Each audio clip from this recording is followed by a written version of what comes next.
Welcome, friends, to the How-To Heretic. I'm Uncle Mark. And I'm Uncle Dan. And I'm Uncle Doug. And this is your user's guide to life on the outside. There it is. Leaving religion is the first step into a larger, better world. But it can also be a scary world. Things work differently now.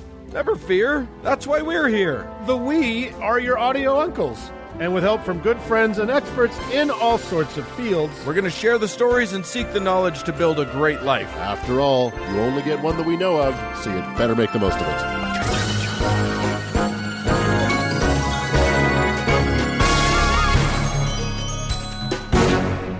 Gentlemen, hello. Here we are again this week on a very special How-To Heretic. It is very special. Yeah, Dan, you got something hot off the presses. Well, you know, it felt, something current, something now. It felt apropos, to discuss a saint this week. Yeah, of a whole nation. Yes, a patron saint indeed.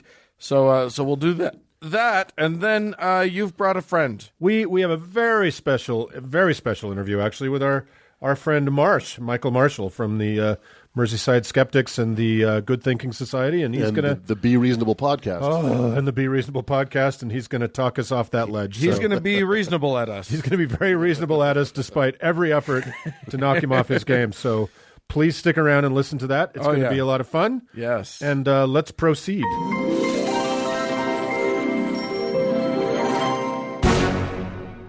Well, Uncle Doug, ahoy! Are you feeling lucky? A little bit. I think we could, skip a lot of the banter and just go into a lot of racial slurs, if that's a lot of horrible, horrible things about our Irish friends. Sounds brilliant. Okay. But on this day of days, we won't do that. We are literally recording this on a certain day. Well, unfortunately, fellas, I'm a little late on this one. Oh, okay. Because by the time our listeners hear this, the feast day of Ireland's patron saint will have passed. Nevertheless, it's a fascinating story, and I wanted to tell it. So pour yourself a beer, don the color of spring, and prepare to celebrate St. Bridget's Day.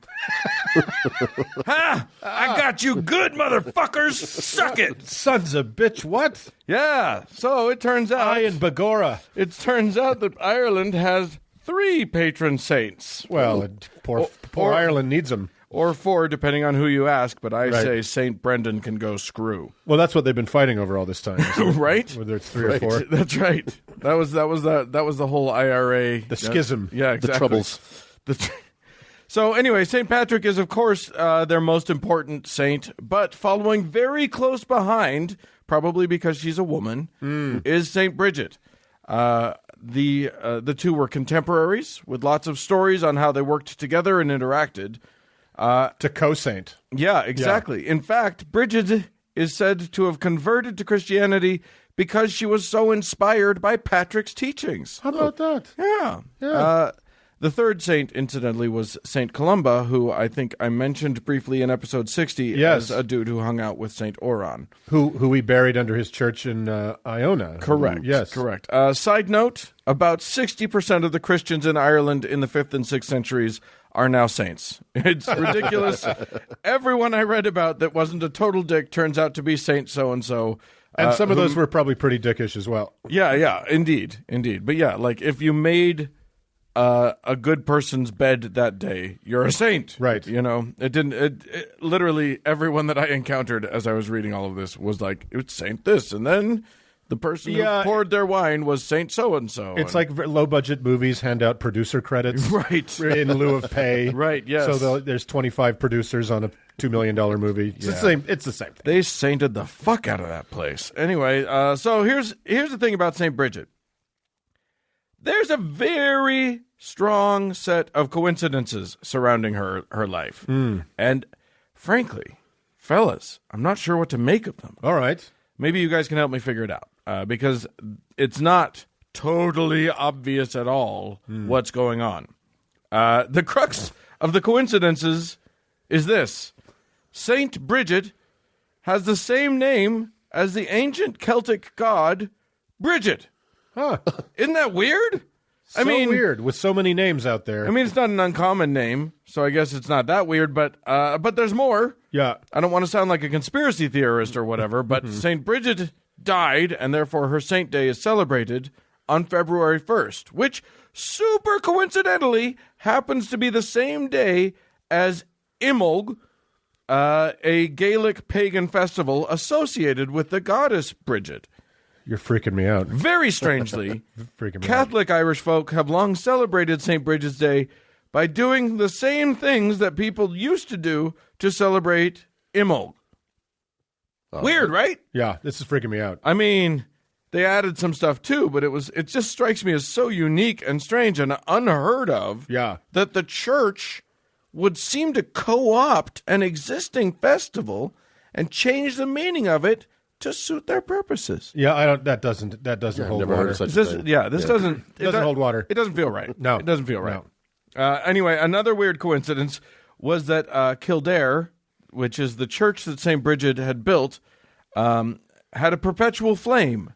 The sacred flame that was reportedly tended to night and day by 19 nuns under her authority, just like the perpetual flame that was kept burning by a group of women in honor of Bridget, the goddess, in exactly the same spot before the church took over, which is so odd, really, because the whole eternal fire being tended to by priestesses thing was a super common theme in pre-Christian religions, but wasn't really a thing in Christianity. Yeah, I think the Irish paganism should have spent some more time working on copyright law. Yeah, it does. It does seem like Yeah. maybe they could have. They could have been remunerated at least. All paganism probably Yeah, could have exactly. done well with that, or any kind of pre-Christian traditions. There are more parallels. Both Bridgets being associated with sacred wells, but whatever, coincidence. Total coincidence. So, who is this Saint Bridget? Well, to some extent, that depends entirely on which non-fictional, completely true hagiography you read. Sure. The earliest of them was written at least 100 years after her definitely happened death, but I'm sure they're all pretty accurate. Bridget was almost certainly actually born in the year for... Do you get the point here? I don't believe this person ever existed. That's what I'm getting to. But yes, she was born in or around the year 451 in a town that's spelled Faughat, which I am going to pronounce fart, in Northern Ireland. Born to Christian Pict slaves, a Christian Pict slave named Broca, who incidentally had been baptized by St. Patrick himself, which makes the story even better, doesn't it? Sure And of does. course, entirely not made up. Is that like Tom Broca? Ew. Her father So was, current. right? The kids are going to love that. Right. Some of us still remember him. He's got a presence on Facebook. Anyway, her father was said to be the local chieftain Dubstep? Dubthach.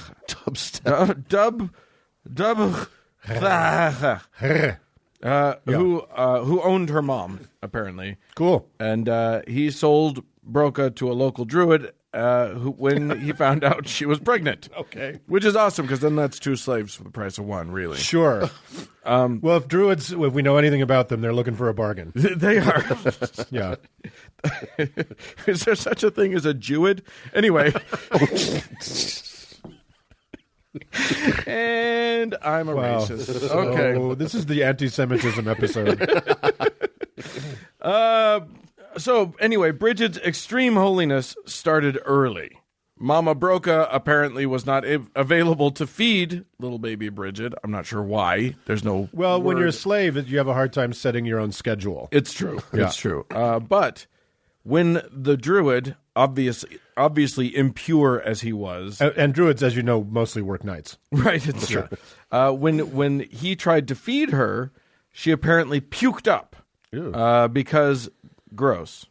Instead, and this is totally plausible, so shut up.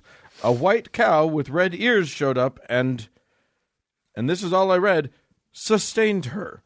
I'm not 100% sure that I know what that means, but I like to imagine Lil Bridge staring that druid down as she sucked the milk directly from the cow's teat. Sure. That's an intense visual. Yeah, that sort of solid eye contact. Devil baby Yeah, exactly. under the cow. Yeah. Anyway, she was a quirky kid. She was so into helping the poor that she regularly gave her mom's stuff away to them and their druid stuff away to them. For instance, one time she gave away the entire store of butter. But no sweat. No sweat. She prayed, and the butter was restored. Hooray! What a miracle. I mean, all butter is kind of miraculous, but, miracle butter. Miracle butter. Who doesn't love that? Yeah. Eventually, she was given or sold back to her father, depending on who you ask, possibly because the druid was being charitied out of house and home. Yeah. And He was down to his last cloak. Yeah, exactly. We don't have any more butter. I have to get rid of her. And Bridget's antics didn't stop there. You couldn't stop that girl from giving away all of everybody's shit. Come on, Bridget. One story says that she ran out of food to give away, so she gave a hungry leper her dad's jeweled sword. Which, I mean... Where did her dad get a jeweled sword? Also, thanks, I guess. Like, I need food, but... Thanks for the sword. Well, you can go knock off a liquor store with a jeweled sword. Sure. Teach him, give a man a fish and he'll be hungry tomorrow. Give him a jeweled sword. And he'll sell that for drugs. And he's in charge now. Yeah, exactly. I'm the boss. I'm the captain now. Anywho, she founded the church that I told you about, and a bunch of other legendary stuff happened, including St. Patrick, when doing the ritual to make her an abbess, which is a pretty powerful position at the time, accidentally used the words that you use when you ordain a priest. Uh-oh. A priest, but she's a lady. Oh, boy. But Patrick was like, whatever. She's cool. So she became a female priest. Kind of, yeah. I think the words that I read that he definitely said, direct quote for sure, were, "So be it, my son. She is destined for great things." So it's kind of like, I said the words. Yeah. What are we going to do now? What are you going to do? What am I going to go through the paperwork of canceling it? Yeah. No. You have no idea the headache that would cause me. So she also performed an alarming number of pretty amazing miracles. All butter related? Most of them butter. Actually, what's funny is that when people in Ireland celebrate, one of the ways that they celebrate Imbolc and St. Bridget's Day is that they do leave out bread and butter. Oh. And then shitty little kids with a statue of her go around and collect it and eat it. It's supposed to be for the poor or for her to come and eat. It's kind of like the leaving out the glass of wine for the prophet Elijah. You know, I got to tell you, I love that shit. I just think that's so great. Or leaving cookies for Santa or whatever. Yeah, but I like, leaving bread out for butter out for St. Bridget. Bridget. It gives life texture. That's all I'm saying. Slippery texture at that. So anyway, here are just a few of her non-butter related miracles. Apparently her prayers could still the wind and the rain. That's nice. To keep the butter dry. So she's Storm from X-Men. Yes, she is. The butter version. When she was of marital age, a man came to woo her, but she had offered her virginity to God, which... I'm frightened to know what marital age in Catholic Ireland at the time was. Right, yes. She was 4. Let's call it 8. Yeah. So she told the man that he was out of luck with her, but that he should go into the woods behind his house where he would find a beautiful maiden to marry, and her folks would even like him, which apparently totally worked. Okay.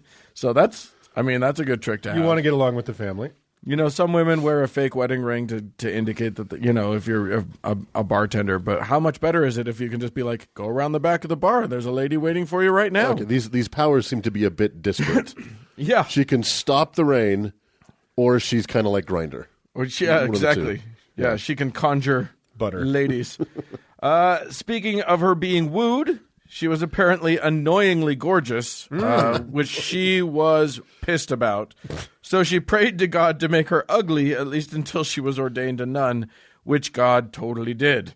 Then when she was ordained, she became beautiful again. When she became a male priest.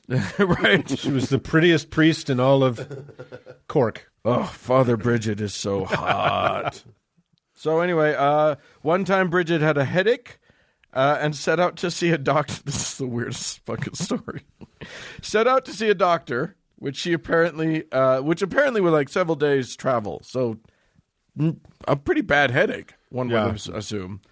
What's the problem with socialized medicine in Europe? Is the wait times are crazy. Oh my God. Yeah. By the time you get to the doctor, your headache's gone. Yeah. Which is nice, and It worked. Yeah, it worked. Socialized medicine works. You got to take the long view. No, along the way, she stayed with a couple who had 2 mute daughters. The daughters then decided to join Bridget in her journey. You know what good company mutes are. The pilgrimage to the end of the headache. Right, exactly. What good company mutes are. And then apparently Bridget's horse chucked her off, and she hit her head on a rock. Oh. Yikes. The daughters went to help her, and when they touched her blood, they could speak. Ew. Ta-da. No word on what their first words were. I wonder if, are you okay? Yeah. Maybe. Does your head still hurt? Yeah, exactly. Why did I touch your blood? Right. It seems like, yeah. Anyway, no word on how hitting her head on a rock affected the headache. Right. There are a whole bunch of other miracles, some of which are pretty gruesome, but my favorite, and the reason I think she should be the main patron saint of Ireland and celebrated, the only person who's celebrated, is that at one point, Jesus-like, she turned water into beer. Hey, yo. Why is she not in charge over there? Right? Yeah. It just seems like a natural. Who cares about snakes when you've got water into beer? That's right. I agree with that. Yeah. What greater miracle is there? Indeed. When she died, she was given last rites by a guy named Saint Ninid. They're all saints, remember? Yeah. Who apparently thought that he had reached peak coolness at that point, and in the world's most impressive version of "I'm never washing this hand again," had the hand that he performed the ceremony with encased in metal so that it would never be defiled. But still on his hand. Still on his arm. Yeah. Okay. Yeah. I don't Sure. know. There you go. Went all Jamie Lannister with Yeah. it. Right. There you go. So she's one of the patron saints. February 1st, which is the day that she's celebrated on and the day that she's purported to have died on, Yes. is when the Celt pagans celebrated the beginning of spring, because it's right midway between the winter solstice and the spring equinox. So it is literally like sort of the day that, if you use those as your markers, it's the day that spring begins. Well, it's hopeful, isn't it? Celebrating spring at the 1st of February, where Right. usually there's a little bit of winter left to shake out. But Yeah. It's optimistic. I admire their optimism. I actually prefer that accounting of the seasons to the way we do it, but that's okay. Anyway, one of the things, so like that's another thing where it's just so clearly the pagan ritual. Right. On that day, they make what they call St. Bridget's cross, which does not look like a cross. It's probably closer as a symbol to a swastika, and probably was just a little thing. You make it out of reeds or straw, and it's a little thing that they probably made for the goddess Bridget. Yeah. And then just transferred it and called it a cross. As a little spring symbol. Right. Yeah. Yeah. But yes, they called it a cross. It's one of those moments where I was going to do St. Patrick, but I was reading about her and I just thought this is far more interesting. Yeah. And very clearly made up from whole cloth. Like, I'm sorry, Well, but stolen from. Appropriated. Exactly. Right, yeah, exactly. They took another mythological person, Yeah. realized that there was a party happening that day every day, and said, here's why we're celebrating that party. And that people were very attached to it and unlikely to give it up. Right. Right. And so they turned it, they twisted it into their own thing, made up a character to go along with it, didn't bother giving her a different name even. Yeah. Just to confuse matters. I think it was actually clever. It kind of blurred the lines a lot, and then Yeah. nobody knew what the hell they were Well, celebrating. if our show has shown anything, it's that Christianity had zero original ideas. They just took existing ideas and somehow made them much worse. Yeah. right? Yeah, exactly. So knock that off. There you have it. Blarney and Aaron go bra. Exactly. And most celebrants are when you hear this, will be nursing hangovers rather than celebrating. But we hope it helps. We hope that her sacred headache can cure yours. Yes, indeed. When you touch her blood. Yes, go do that. Jesus, what a mess. In the name of the Father, the Son, and Saint Bridget. Amen. Let's move on.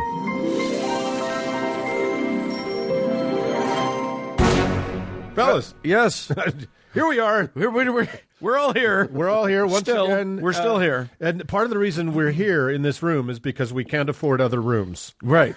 We're just when we're not recording, we just sit in this room. It's a hovel. In the dark. We are we are a sad and lonely group of We men. cook cans of beans on a hot plate and put on shows for each other. Yes, indeed. Little Fosse shows. But some of the shows that we put on, people actually appreciate, and we put them out into the world, and then they go on and they show their appreciation to us. If you want to keep us in canned beans, yeah. So we owe some great gratitude. Yes. For this. So we owe gratitude to James, to Andrew, to Charlie, and Robin, and then we've got two saints that need to go. So Doug, I want you to give a saint to Venita. Venita.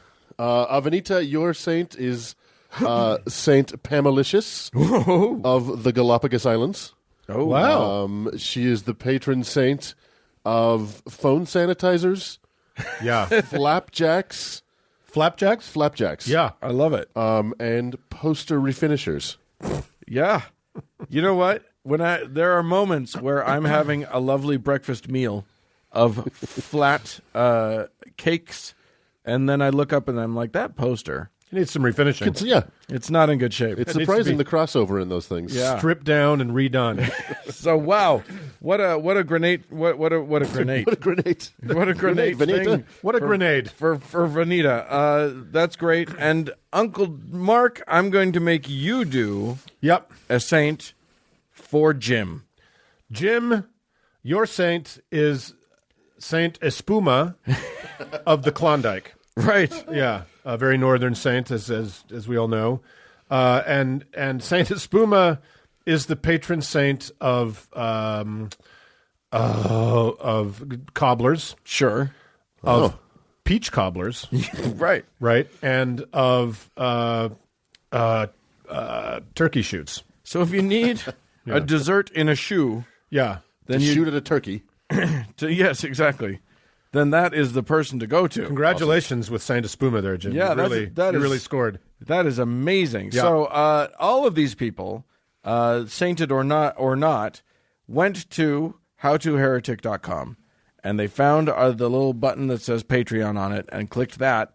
And then they just decided to give us a little bit of their money because we otherwise will just abandon all of you. We'll abandon all hope. And never do the show again. So if you appreciate what we do, if you think it's fun or useful, please feel... You can also pay us to shut up. Yeah, well, that costs a lot more. That would be considerably more, but I'm not saying you We're can't open do it. to it. It's a Patreon goal. There's a number. There is a number. There is a number. Just know that there will be other people who will, Let's get a bidding war going. Yeah, that's what I'm hoping for. Anyway, if you appreciate it, please consider giving. We're definitely more deserving than NPR. So everything's for sale, people. and if you can't afford to make us shut up, maybe give us 5 stars anywhere you can do that. We kind of live for the stars because, again, huddled together in the cold around a can of baked beans, that's something. That's something. It ain't nothing. It ain't nothing. So do what you can. We'll do what we can for you. A lot of love. Stick around. Moving on.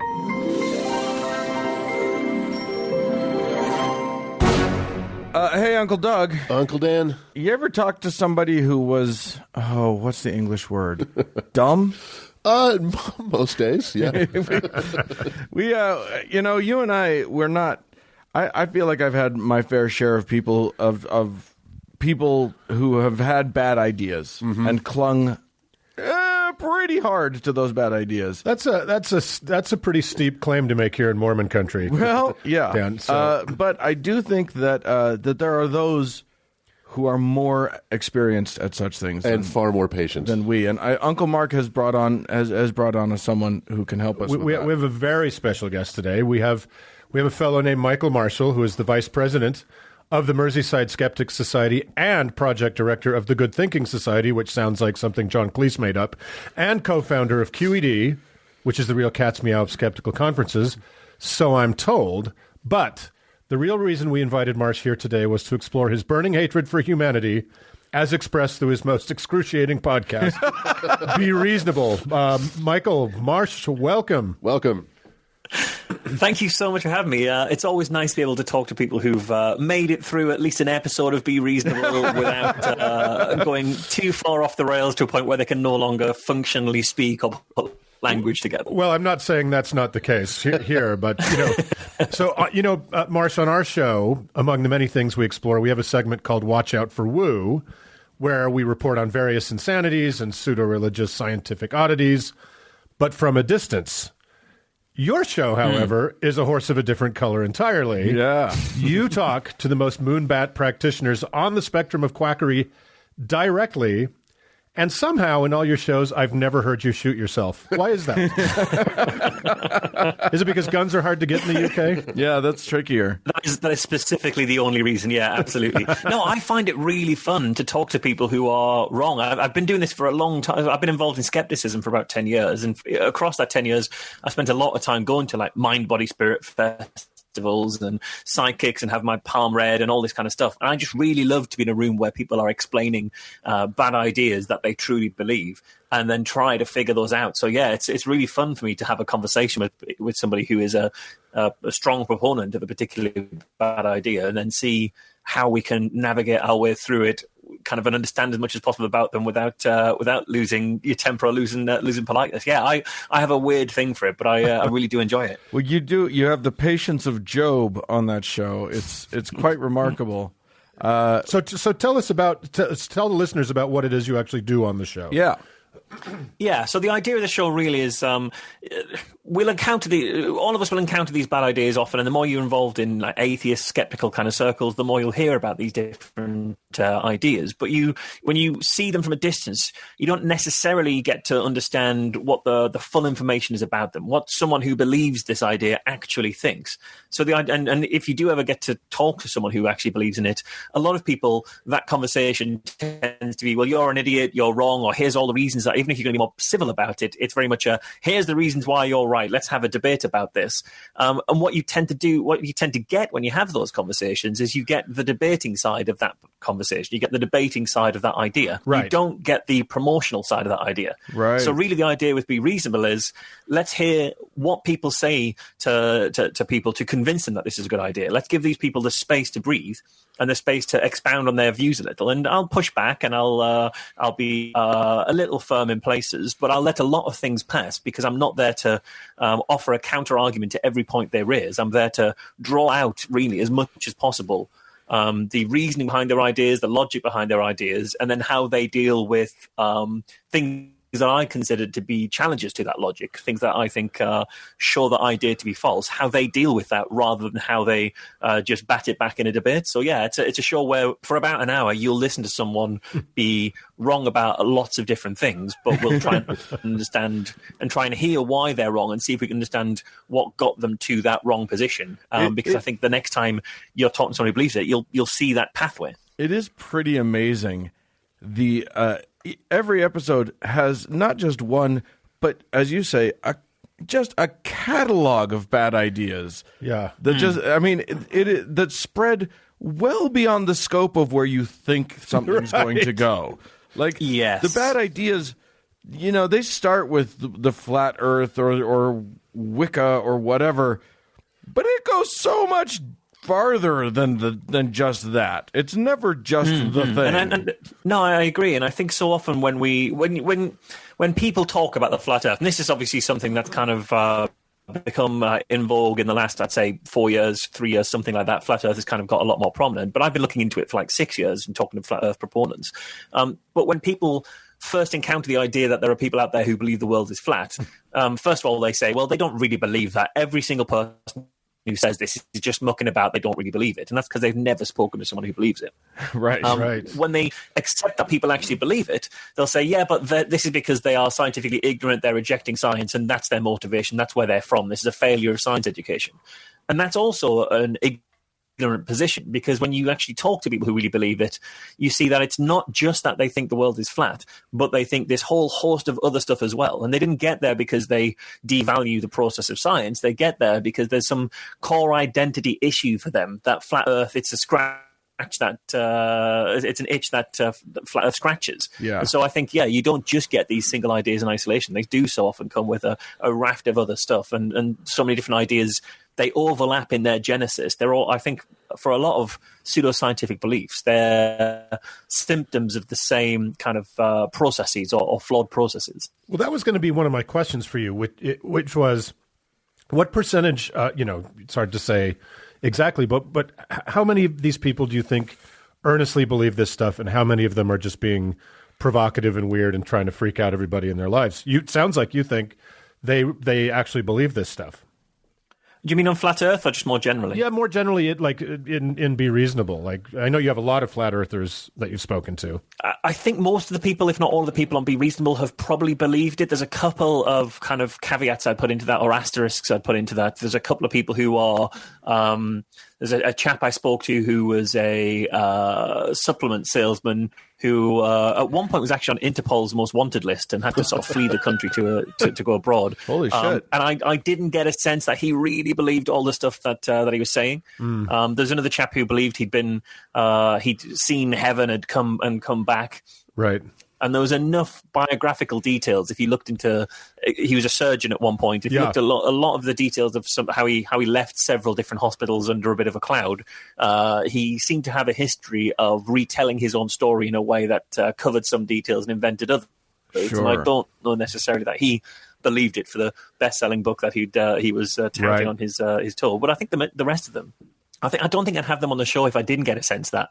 I don't think I'd have them on the show necessarily if I didn't have a sense that they really believed it. But more to the point, I don't think they'd necessarily come on the show if they didn't believe it. Right. Because I'm very upfront about the fact that I'm skeptical of their ideas, and I think the people who are charlatans tend to avoid skeptics like the plague, because what value do they have in exchanging with us? Whereas the people who really believe it, they just want to talk about what they really believe, so they don't come in with as cynical a viewpoint as someone who is a charlatan might. So yeah, I think most of the people I speak to actually really do believe it, as best I can tell.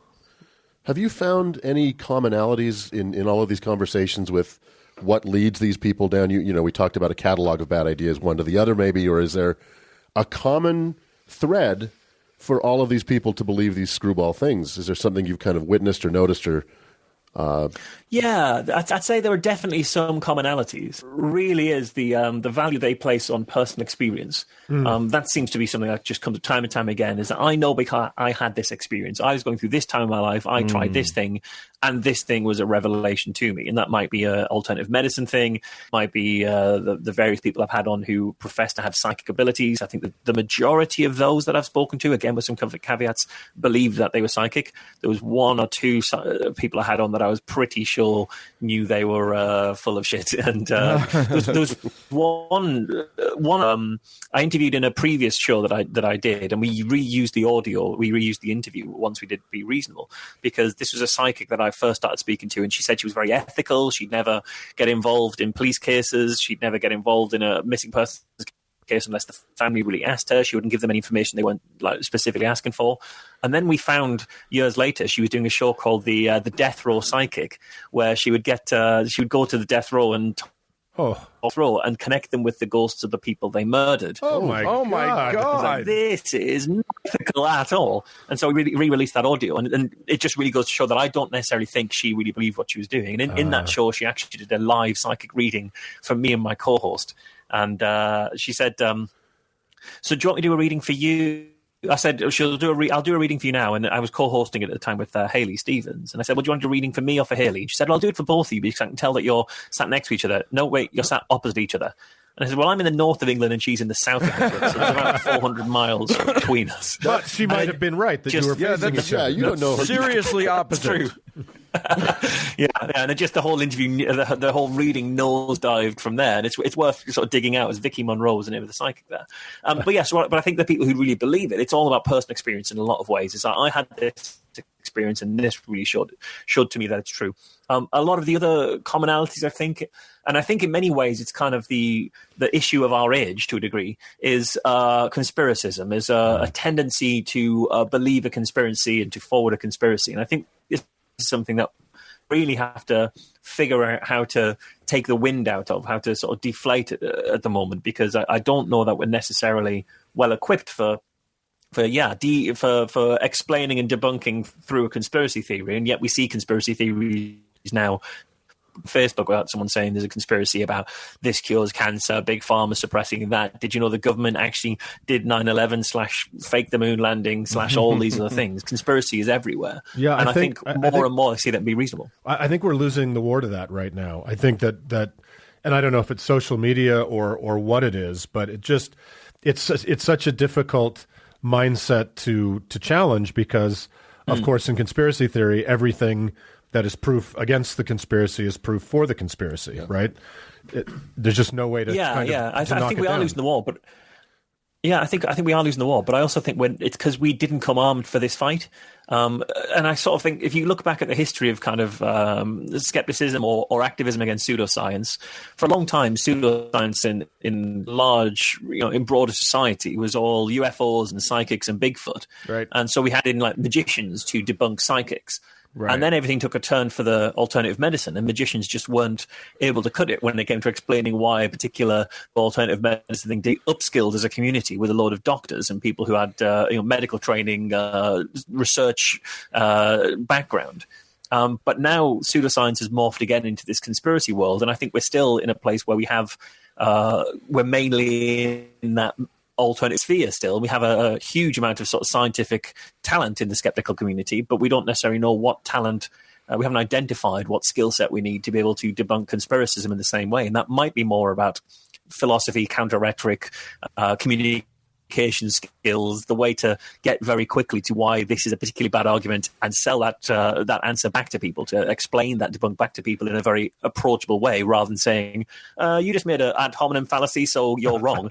Yeah. People don't know what that means. They're switching off. Well, there is the other problem, isn't there, of people, these become identity issues. They're not, this isn't just a belief issue. People don't just, they don't just have a bad belief, but it becomes part of who they are. So it's not just I believe in a flat earth, but I am a flat earther. And it becomes this thing of like anyone attacking the bad idea is also in some way attacking the person. And when a person feels attacked, they feel, their impulse is to dig in their heels and defend, rather than hear the counter arguments. So I feel like there's a problem in the skeptical community of thinking, and we see this all the time in American politics as well, but like thinking that the right facts and figures are going to win the argument. And it's a problem of one person's brain is trying to argue with another person's heart. It seems like we're speaking different languages, or people just not accepting the same objective reality. Obviously, right. But I think even the rejection of the same objective reality is because they're seeing it through the lens of their own identity, their own value set. And I think if you can align on values first, and maybe this even comes to how you end up moving out of a religion, a particularly controlling religion, as you guys have got experience of, right. In that if you're in a religion and you're told that all atheists are evil across this whole broad spectrum of evil, you're going to be less likely to challenge your own religious belief because you don't want to be like one of them. Right. But when you find out that actually atheists family, and that's the thing that you value, and they also value truth, and that's the thing that you value, you go, oh, well, I can see that actually my values aren't so out of kilter with atheism, so maybe it's not as scary to question. And I think it's a similar thing when it comes to talking to people about the flat earth. They're not there. You're right that their identity is a flat earth, that their identity comes from other value systems that get them there. And those values might be distrust of big government. huge thing in flat Earth is you can't trust the government always lies. And if you just prove to them the world is flat, you're not dealing with that value first. They'll just say, well, you're just a government. You say you believe what the government's saying, and we know we shouldn't believe what the government's saying because see before, government always lies. So if you can say, look, I agree with you, you shouldn't trust the government. Here's 3 different ways that I think the government's full of shit and should be something that should be treated with. All that said, here's some reasons why I still think that the world is round, even given this thing. And it's the same with anti-corporate stuff. There's a lot of kind of you trust big corporation, and that's why we can't take. That's why you are pushing vaccines. You say, well, actually, here are some ways that I think big pharma really needs to be curtailed and does some pretty evil things. But all that said, here's the data, because you've already said I understand your value. Here's the value that I think you have, and here's me showing that I value that as well. So holding my belief doesn't clash with that value. I can still hold it with that worry as much. And I think that's maybe one of the routes out is to connect with people on a value side and understand the sort of the interpersonal communication, the sort of the soft skills before delivering a fact. You have to warm the ground and soften the ground. One of the things I wanted to say to you is that, and I think that this goes along with what you've just been saying, is that one of the things that you're excellent at on your show is making people understand that they're not there to be judged, and they're not there to be treated badly. They're there to be listened to, and yes, you will push back. Yeah. But you're not there to be mean or to be a jerk, and I think that goes a long way, and you can hear it in a lot of your guests that there's a trust there, that there's a rapport. You're not putting them on the defensive, and so it's like you said Absolutely. in the beginning. You're allowing them to kind of state their case without just having to throw fists. Yeah, absolutely. And that's sort of very intentional, really. I think it's very easy for us as skeptics to go and hear a conversation, first of all, with the people that agree with us, or second of all, with people who agree with us seeing the other side, and even having a conversation with someone where they're in that defensive mode. Whereas I want the show to be a place that's kind of a petri dish or a test tube, basically, is I've isolated this particular belief. And I trust my listeners to understand that the reason that this person is talking is because I think they're wrong about something. So when they say a load of stuff and I'm not challenging every point, that doesn't mean that I agree with it or that it's right. It's that I'm making a sort of decision to not challenge that point in order to keep it all going or to sort of delve somewhere else later. I wouldn't want to do this if I was being broadcast, far and wide to a huge listenership. It's a relatively niche listenership that is self-curating, and that the people who can't take that don't listen at all. But I think because I've got space, I can then a lot more and have this kind of conversation with people who feel relaxed enough to tell me what they think at times. Yeah, I was listening to your show with a friend at one point who at some point along the way was just like, no, you got to stop him. You got to ask about this question, and you got to ask about that point. That was not true, and literally was not one of the ones who was able to handle the way you conduct your show. But I really appreciate it. Let's take a second now and talk about some of our favorites anyway, if we can, and of course, my very favorite, because as Doug was saying a minute ago, there's not, most of these people don't believe in just one of these things. At some point, they all kind of curve around the flat Earth and touch on the other side, right? So one of my favorite episodes was a guy named Rodney Clough, who I knew this one would come up. who is the hollow Earth proponent, and amazing. Yeah, I didn't know that's where that conversation would go. And you can tell that because, I've been trying to get Rodney on the show for a good couple of years. And I think the way that I found him was because I saw there was a Flat Earth Society podcast at one point.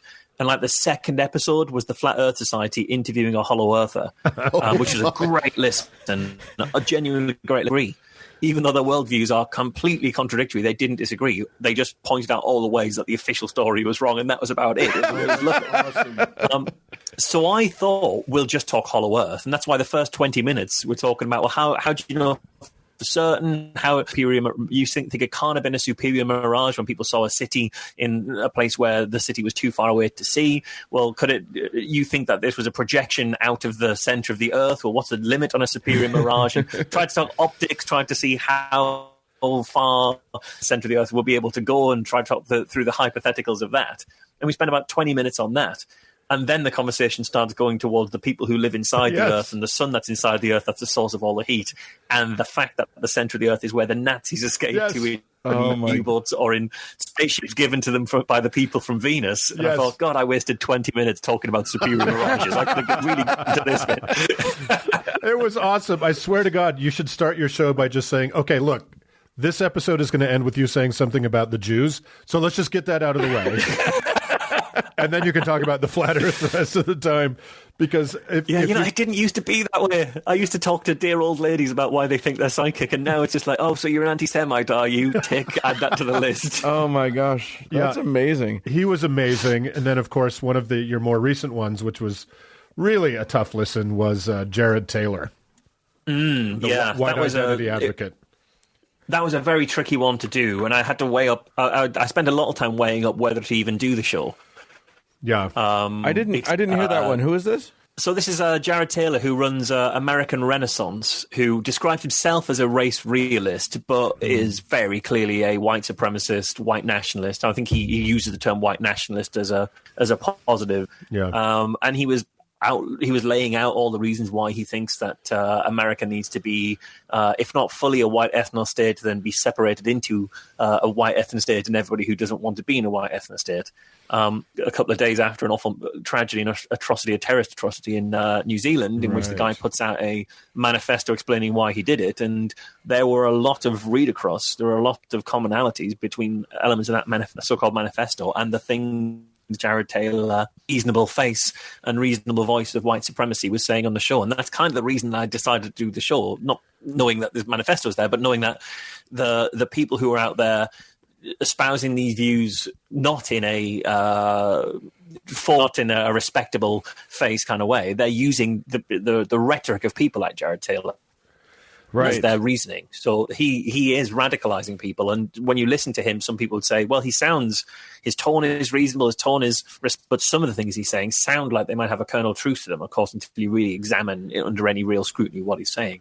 So I think that's the reason I want to do that one, is also to say people would criticize the show for saying you shouldn't give a platform to these. But the reason that I did it is the platform I'm giving them is a platform they share with somebody who, for example, thinks that you don't need to eat or drink to survive. You can live on energy from the air alone. So you can just give up food and water. Yeah. Or a platform he thinks that two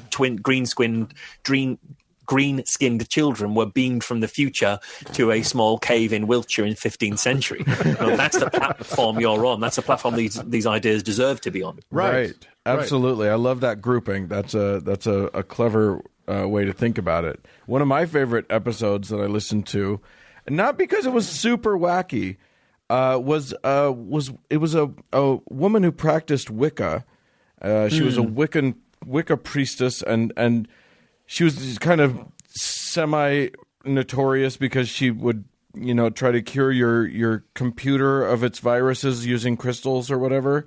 Yeah, yeah. But there was this amazing moment that you had when you were talking to her, and you said, you said something that just sort of skipped off the surface of the idea that maybe she's taking data that doesn't prove that she actually did something, and letting that prove to her that she did something. And she actually went with you down that road a little bit. And she was like, I haven't actually thought about it. Maybe what I'm doing is just making these people feel better, and that, maybe there's a placebo effect happening. And she literally, like, for just a moment, went down that driveway, and it was this amazing thing where she actually played the skeptic game a little bit. I don't think it convinced her of anything, but what a brilliant moment that was. That leads me to I absolutely live for those moments. I really do. And biggest, I'm not saying regret, but heartbreaks, I guess, about the show is I had an interview with a chap who was a 9/11 truther. I put the interview out eventually, but the end of the interview didn't take. And he was a chap from a group called Artists in 9/11 Truth, and throughout the interview we talk about fairly standard 9/11 stuff, but it was really clear as he's talking that what are his values? Well, he was very clearly a pacifist, and that came up so often that he abhorred the war in Iraq, he abhorred the reaction 9/11. And so understandably so, a huge number of innocent people were killed as a result of this, he was saying, and I agree with on that. And so I said to him at the end of the interview that you clearly think that war is that you clearly are a pacifist. Do you think that your view of that war would be different if you believe the official story on 9/11? If 9/11 happened exactly as the government said, how would you feel about the war? And he said, well, I'd probably feel it was a bit more justified that we should be who was out there to do this. And I said, okay, well, do you think that has any bearing on your disbelief that it really happened? Is it easier for you to believe that the government was behind it and therefore the reaction of the government was also evil than to say, well, America did this evil act and went on to do something you consider to be evil? And that's a very hard thing to bear in mind. And he said, I never thought about it that way, but maybe I've got to really think about that. And I was like, yes, and that's the bit that didn't record. I couldn't put that bit out on the show because it didn't record. I was like, oh my God, I've spent so long getting to this point. I knew this feel for the fact that he really did value pacifism. He really was at his core anti-war, and I can, align with those values with him. Yeah. But it was just such a shame that I couldn't get that. For some reason, the recording failed, and I had to put the show out without that.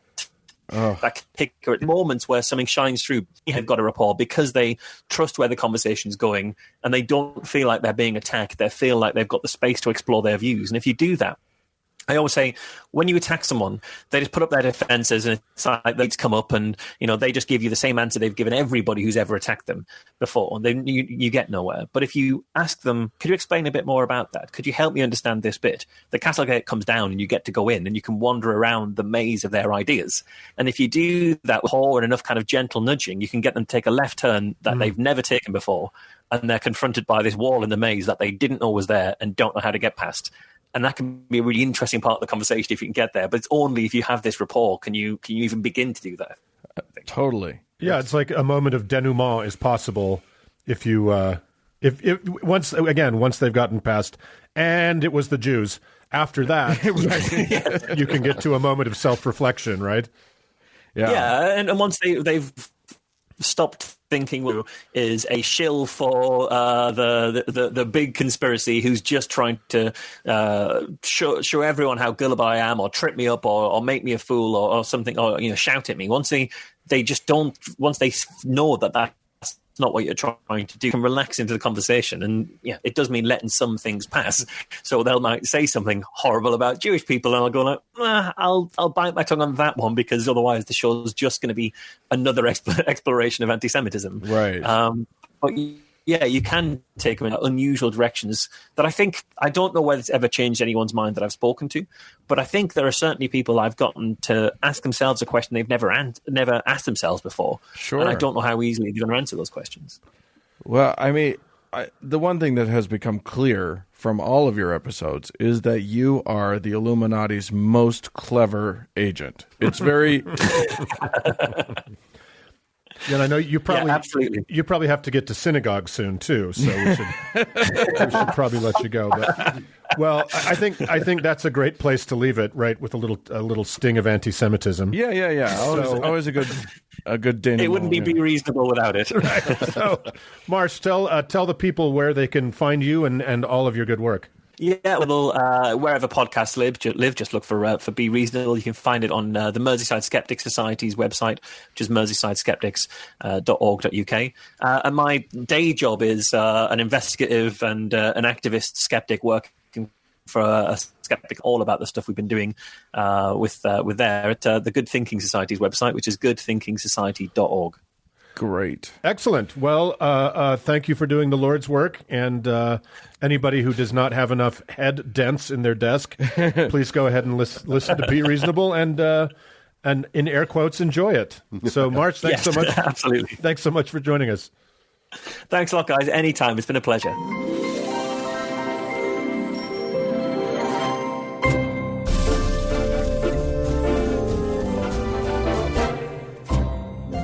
Well, friends, this might actually be it for the end of the show.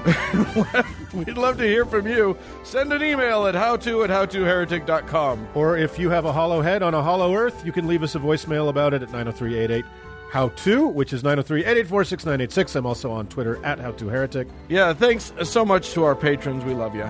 And thanks to our patron saint, Cody Layton, for editing the show. And thank you, dear friends, for tuning in. Bye, friends. Bye.